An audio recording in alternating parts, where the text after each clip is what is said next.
Да продължим за консервативното лечение. Какво още влиза в методите на неинвазивното консервативно лечение? Препарати, които се ползват. И то не като лечение, точно, а като някакъв вид подпомагане, заздравяване,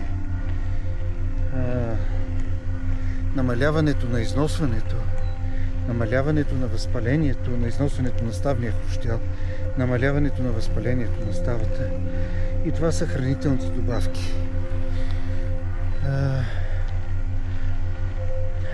Изключително противоречиви са и много непроверени за сега начините на въздействие на хранителните добавки върху компонентите на ставата. Това е ставен хрущял, ставни връзки, ставна капсула, синовия. Това, което можем да кажем, е, че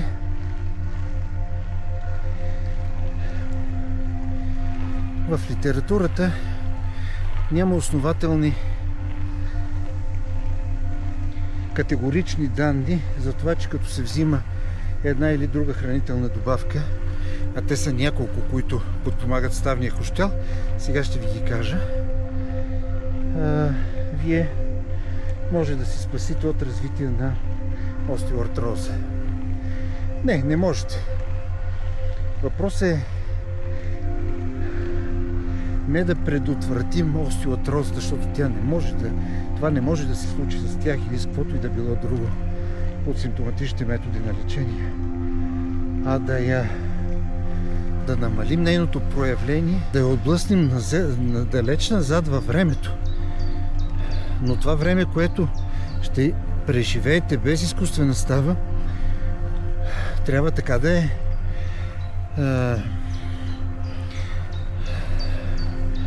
да сме го направили, че вие да се чувствате много добре. Тоест, вашия комфорт да не се губи.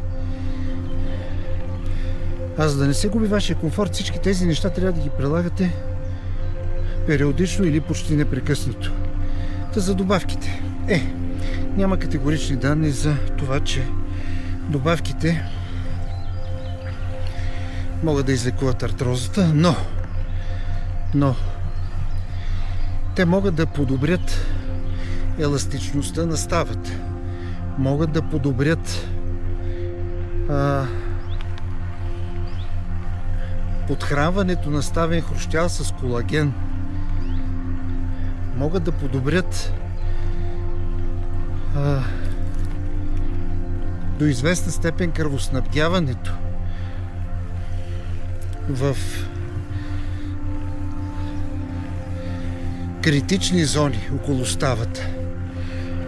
И тези добавки са следните. На първо място колагена. Колагена е необходим и той е основна структурна единица като протеин на ставния хрущял. Той е изключително необходим на ставния хрущял. Другия въпрос е как можем да го докараме този колаген тип 2, който е необходим на ставния хрущял, в ставния хрущял. При определени условия може. Това става до известна степен и с други добавки.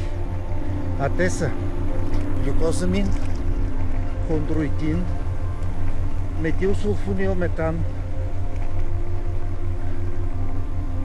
витамин С като един много сериозен антиоксидант,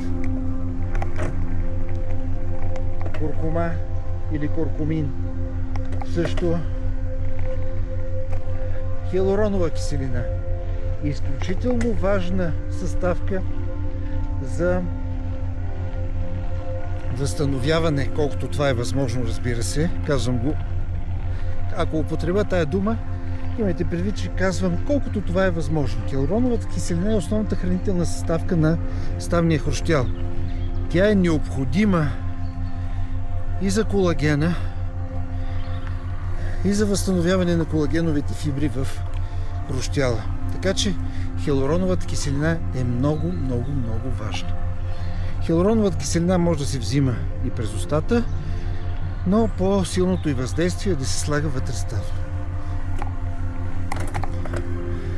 Това е по-добрият вариант, да се слага вътреставно, въпреки че когато се сложи вътреставно, разбира се, тя действа само локално на съответната става.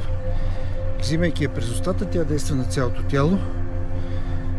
Колко голямо е въздействието в ставата, която целим да лекуваме, е доста съмнително.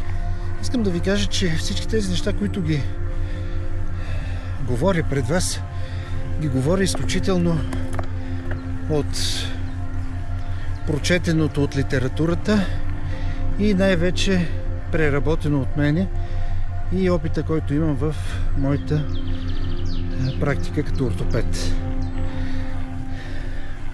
Надявам се с вас да не се виждаме за неща, свързани с медицината. Но все пак, ако имате нужда, заповядайте.